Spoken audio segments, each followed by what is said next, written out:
एक और अहम खबर, छत्तीसगढ़ के सुकमा जिले में तेलंगाना छत्तीसगढ़ सरहद पर पुलिस और नक्सलियों के दरमियान तसादुम हुआ है। अब तक एनकाउंटर में कई नक्सलियों के मारे जाने की खबरें हैं। बताया जा रहा है कि फौजियों ने अब तक 6 नक्सलियों की लाशें बरामद कर ली हैं। जाए वकूअ से कई हथियार भी बरामद किए गए हैं।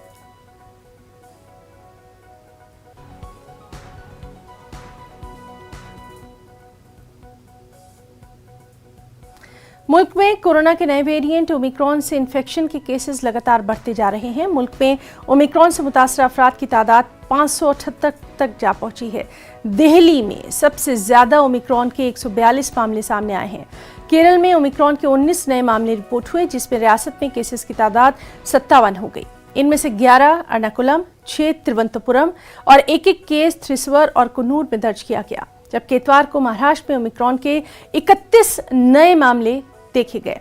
रियासत में इस किस्म से मुतासिर होने वालों की तादाद बढ़कर 141 हो गई है। रियासती महकमा सेहत ने एक बयान में कहा कि मुंबई में ओमिक्रॉन के 27 नए मामले रिपोर्ट हुए, जिससे शहर में केसेस की तादाद 73 हो गई है। ये तमाम नए केसेस मुंबई एयरपोर्ट पर टेस्टिंग के दौरान पाए गए। इनमें से 61 मरीज सेहतयाब हो चुके हैं।